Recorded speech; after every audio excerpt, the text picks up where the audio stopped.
I'm joined by Dat Nguyen. He's a former National Golden Glove silver medalist and a bronze medalist in the 2003 U.S. Championships. Also a former U.S. Olympic Training Center competitive boxer turned bare knuckle fighter. He's going to be BKFC on May 16th. He'll be in Miami challenging Johnny Bedford for the 135-pound Bantamweight title. You earned that with 2 straight knockouts in BKFC. So talk to me, if you can, about the title fight. I know that's what you wanted when you first went into BKFC. You've earned it. So tell us how you feel going in May to challenge for the Bantamweight title. The fight is not sealed yet. I'm still waiting to hear back from David. But that's can I just interject? I actually spoke to David this morning, and he told me that. Oh, you did? I asked him personally, called him, and he told me exactly that date, that opponent, and that title. So that's what he told me. Wow. That was this morning. Perfect then. So you got the news. Then I didn't even get it yet. I was just hoping for that fight. So I'm glad that it's there now. So okay. I mean, all I can do now is just wait for it because I got an offer to fight in Vietnam, but I had to turn that down because I want this title shot with bare knuckle before I do regular boxing again. It was an offer from a promoter to go to Vietnam, fight in front of 20,000 people. Wow. Yeah, that would have been great. But I mean, yes. This opportunity here, stateside for BKFC, also some great exposure as well. Millions of people digitally online. You most recently got a huge knockout over Abby Velasquez after a huge, fight of the night. Type of fight between the two of you. That was on February 22nd. So that's just a few days ago. I know you were cut then. I don't see the cut there today. It looks like you're all healed up and ready to go soon. Yes, I mean, it only took me a couple of days to heal up. I stitched. He gave me this CBD the cut cream, and I put it on, and he said take a picture every day, but I obviously didn't take pictures every day. But I want to thank him for giving me that cream, and actually it worked very well. As you can see, it's only been a week away, and it's already sealed the cut, and I don't even need any stitches. So it wasn't that deep of a cut, but yes. Okay, so I may have just broken news. That's what it seems like. Because I don't think David Feldman would give me that information. I told him specifically I'd be speaking to you today on the record, and that's exactly what he told me. So if that's the case, are you going to accept that fight with Johnny Bedford? Absolutely. I mean, that's the only reason why I joined bare knuckle, because David told me that he's going to give me a title shot if I win my 2 fights. The 3rd fight's going to be against Johnny Bedford. And, I've been looking forward to that since the day one that I joined bare knuckle. And it's only been, since August. So it's been, 6 months away, and now, in May. So basically it's going to be almost a year, 11 months away, and I'm already fighting for the title. So I'm excited for that. Johnny Bedford, I think he's a face of bare knuckle right now since he has the most win. And he's a very strong opponent. And I think everybody's looking forward to see me fight him. I think that's going to be one of the biggest bare knuckle fights out there, in its early day. Yeah, I couldn't agree more. I was actually there for your BKFC debut. I believe it was in Tampa. I was ringside. One of the things that I noticed was how much of a support you had, how much noise the crowd was making when Dat Nguyen was making his way, down the aisle to the ring. Tell us about that. Is that a following you bring from boxing that's following you in your new BKFC career? Is that what that is? I brought a lot of people to Tampa. I live in Vero Beach, and a lot of people are my friends here, and they love to support me. So they show up there in Tampa, and I just want to be thankful, and they showed me the love and the support when I came out, and this last one too. This last one I brought a lot of people, and hopefully in May I'll get to bring a lot more, because now that I went spectacularly on the last one, a lot of people are excited. They said that they want to see it live instead of watching it on pay-per-view, So yes. And that would be in Miami on May 13th. Is that closer to home for you? I know you own a restaurant. I believe, is it Vero Beach, Florida? Yes, Vero Beach, Florida. It's about 40 miles south of the Kennedy Space Center. Yes. So it's closer to home for you. It'll be even more spectacular, possibly. Well, Miami is actually 2 hours south of me. So I mean, it's not that far away from the last, it's not maybe 20 minutes south of the last show, but it's a big venue. It's a very nice venue, and it's the Hard Rock Stadium. So I'm excited about that. It's gonna sell itself out. Yes.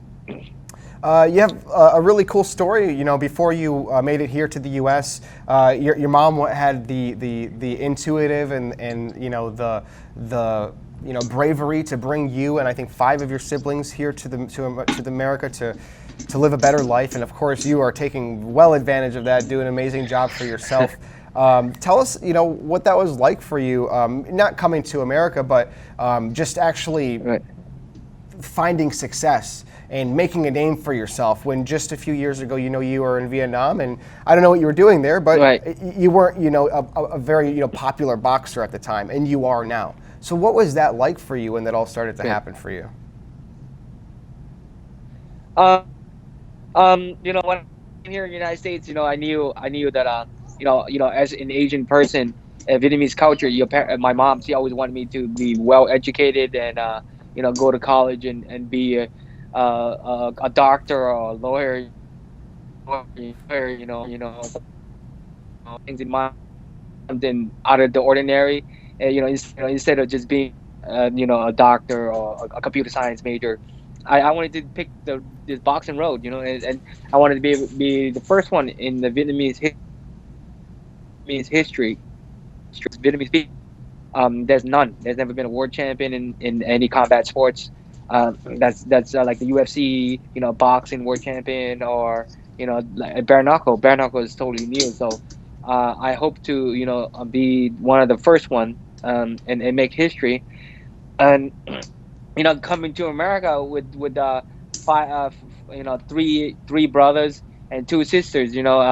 It was very difficult, just my mom raising up. So I see the struggle that she went through. So I wanted to do something to make her proud. To be something special, and that's why I wanted to succeed. Whatever I chose to do, I wanted to succeed, and hopefully, it's been a 15 years career. And finally I got a shot at the world title. So I'm gonna be at my best, and hopefully I achieve the goal that I always set for myself, is to be a world champion. Before I shift Yes. gears, I just want to extend an olive branch. I understand where you're coming from, but I want to let you know you're no longer in enemy's territory. You're home, man, and we love that you're here. So just know that. Yes. I'm excited. Yes. So next on the menu here, you mentioned UFC, so I want to talk about that a little bit because I've actually seen you talk about the UFC before. That's something that you're interested in down the line in the future for yourself. So tell me, where's your mind at in terms of down the line? I know BKFC is very good to you. I know David Feldman's a phenomenal promoter and he's really good to all the fighters. So Yeah. I'm not trying to take anything away from him here, but what's on your mind when it comes to that down the road, other promotions, other sports like the UFC? Because in mixed martial arts, and I'm sorry, I always Dad, you'll have to always start watch over it. because we lost you for a second. Can you start over? Yes, sure. The UFC, it's the biggest in MMA. I mean, it started 20 years ago, and growing up in Hawaii, I did martial arts, I did kickboxing, I did Muay Thai, I did karate growing up, and then I did wrestling, 4 year varsity wrestling at high level. I always been a martial artist. Growing up, Bruce Lee was my idol. I guess that's a lot of people's idol, and I just did boxing because that was a scholarship. I had a full scholarship after high school, so I took the road. And but Was there's a that for lot of wrestling things in boxing that or for boxing? boxing. For Yeah, that's boxing. right. At the Yes, Olympic I was doing where box. the I Olympic was Training Center was also located, correct? Yes, I was doing wrestling in high school and boxing. So I went championship in Hawaii for many years, and then after high school, I was gonna either go to college or join the armed forces. I actually enlisted for the Marines, and I did 4 years of ROTC in high school, and Wow. I was Cool. gonna enlist the Marine because growing up in as a kid, always watching stuff. I wanted to be able to serve the country, and then I got a full scholarship for boxing. I said, either you take that road to go to college and at the same time trying to make the Olympic team or go to the armed forces and that's what I did. I took the scholarship instead, and then 15 years later, I'm here. After college after years ago, and like I said, I always wanted to join the UFC or or any other combat sports, but the opportunity never came. And after my last big win in boxing, it just made me realize a lot of things that is not how good you could fight, but it's the people that you're connected with. And I just didn't have a good promoter, and I couldn't get the big fights. So now that I'm connected with David, he's a very the best promoter in bare knuckle right now. I mean the best bare knuckle brand out there. So hopefully I win the title and then be a household name in bare knuckle. Let me ask you a question, Dat. This is a big one. World Boxing Yes. News in print calls you the greatest professional boxer ever out of Vietnam. What do you feel when you hear that? I mean, Vietnam boxing, people said because they just legalized pro boxing in Vietnam like 2 years ago, and for me to be a Vietnamese, that was my biggest goal is to be the first, to make people aware that Vietnamese athletes are just as good as any athlete around the world, and I guess I was just one of the first. So I think eventually there will be a lot more boxing from Vietnam because right now boxing in Vietnam is booming. I mean, it's growing so fast, rapidly right now, and so many are asking me for directions, and I'm just happy that I was one of the first one. I mean, I think pretty soon there will be a lot of world champion coming out of Vietnam. So I'm just one of the first one. That's all. You're a trailblazer. Let's Yeah. switch gears one more time and kind of digress a little bit to before BKFC. You had somewhat of a departure from pro boxing. It wasn't because you were on a losing skid or anything like that, but whatever the reason was, you Yeah. kind of departed from boxing for a couple or a few years. And then you find yourself in BKFC, and of course you're on a 2-fight winning streak, so things are very good. You made the right choice, obviously. Tell us a little bit about that in-between time and how you found your way back into competition in BKFC, because you were away for a few years as a boxer. Well, the whole story was, in 2009, I was signed with TKO Promotion. They was one of they had Leo Santa Cruz. They had a lot of prospect. They even had Terran Crawford, I think, at one point. So they signed a lot of prospect, and the promoter, he went through divorce and so they released all the fighters. They released Leo Santa Cruz. They released Terran Crawford, and all those. I mean, look at those guys right now. They are superstar in boxing, and they had me too. And I was signed with them, and in 2009, I fought in Houston, Texas, and I broke my jaw. And I was out for 6 months, and that's when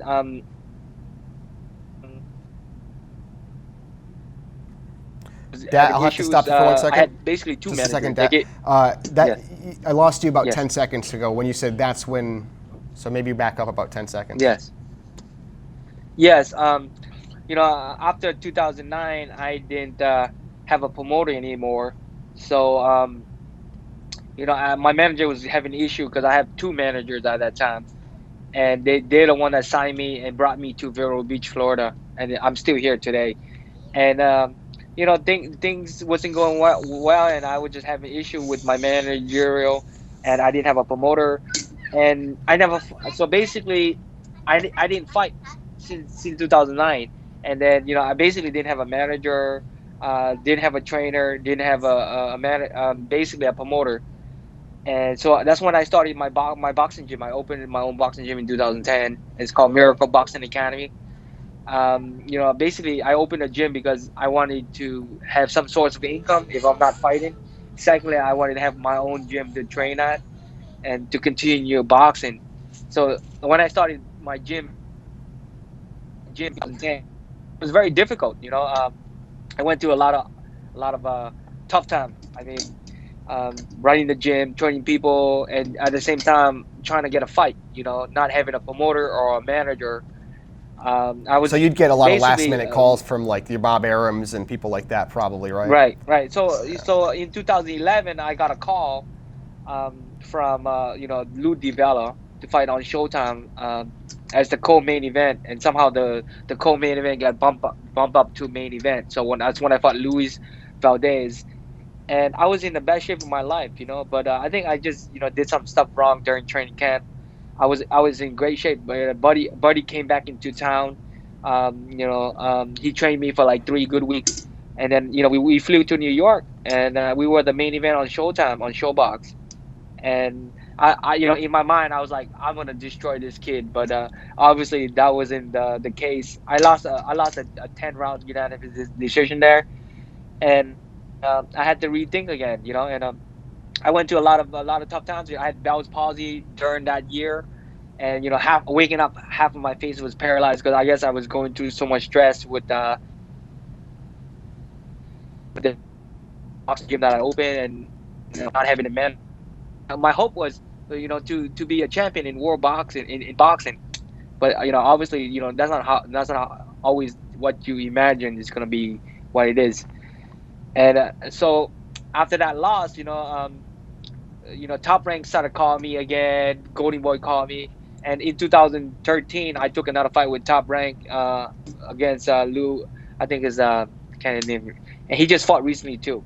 And I fought him on the Miguel Cotto undercard in Orlando on the HBO undercard, and Terran Crawford was the co-feature fight, I think. And it was a close fight. I thought I was winning the fight, and Buddy didn't even show up. Buddy was my trainer. Basically, he came back 3 weeks before the fight and trained. Buddy McGirt. Sorry, we lost Dat for a moment. Oh, we lost you for a moment, Yeah. but you're talking about Buddy Yeah. McGirt, right? Former IBF junior welterweight champion. Right. So when I fought in 2013, I didn't have a trainer in my corner. I fought against Luis Valdez, and then he had Abby Sanchez as his trainer. Abby came into my room and was like, "Hey, where's your trainer?" And I was like, "I don't have one." He's like, he was trying to scout me out. He at that time I think he was training Triple G. So he had the training camp and a lot of good prospects. So anyway, I was fighting his fighter, and I mean, I thought during that fight, I was doing very well, but it was a short notice, so I wasn't in the best shape possible. Even though I came into the fight sick as well. So after 6 rounds or so, I ran out of gas, and even though the fight was really close, the judge wasn't scoring for me. And then a couple years later, I was like, I cannot be taking last minute fights anymore. I gotta have a promoter. So I contacted my old friend Travis Kaufman, and then his father was King's Promotion, Marshall Kaufman, and then he said he was with Premier Boxing Championship. So he said, why don't you sign me and I give you fights? And so I did a 3-year contract with him, and he gave me two tune-up fights, and then I fought Miguel Flores. And then I beat Miguel Flores, and they said, look, if you beat Miguel Flores, we're gonna give you bigger fights. So obviously that's not the case. After I beat Miguel Flores, nothing was offered to me, and it just made me realize that boxing is kind of shady. So I basically quit boxing. I basically tell my wife. My wife's like, you know what, just quit boxing, just quit combat sports, and let's just be a businessman. So at that time I quit boxing. I was like, you know what, I'm gonna open up a restaurant, and that's what I did. I spent almost 2 years building this restaurant I'm at right now, and Give it a a lot of plug. hard It's in work. Vero Beach, Florida. What's the name of the restaurant? Miss Saigon restaurant. It's right next to my gym, so it's basically side by side. Beautiful. 737 is my restaurant, and 735 is my gym. So it's basically the same exact one building across. So That's great. it took me almost 2 years to build this restaurant. So much hard work, and finally it got open about 9 months ago, 10 months ago, and it has done very well. I mean, I'm a business owner, a restaurant owner, so it taught me a lot, But then I still got the hunger to be now that I'm a business owner, you know, I want to get back into boxing. So, but then there's no boxing fight out there for me. So I said, you know what, I'm gonna do. I want to be able to do something different. That's always, show the world that I'm a martial artist. I'm capable of doing many different combat sports, not just boxing. That's right, and that's And why and we here today, after yeah, I after was going to 6 say months that's there, why I'm you've here. joined with BKFC now. You're on a 2-fight win streak, both of them knockouts, both of them against very, very good opponents, especially Abdil Velasquez. He's a very game opponent. He's also experienced with bare knuckles, so that definitely wasn't an easy one for you at all. And now it seems that we've actually may have broken the news that you would most likely now be fighting Johnny Bedford on May 13th in Miami for the Bare Knuckle Championship Bantamweight title. His name is Dat Nguyen. You can follow him online at DatBeDat. DatBeDat, my friend, thank you for joining me. Good luck May 13th. I really hope that gets on paper, and when it does, we'll help make the announcement. Thank you so much, Charles. I'm sorry, I just keep going for so long there, but I appreciate your time for offering me this moment here. Thank you so much, and looking forward to hear from you again. Yes. Pleasure to share the moment with you, and you weren't rambling at all. It was a great story. We can't wait to share it with the world. Dat Nguyen, thanks for joining me. Take care. Well, thank you. Yes. Bye-bye.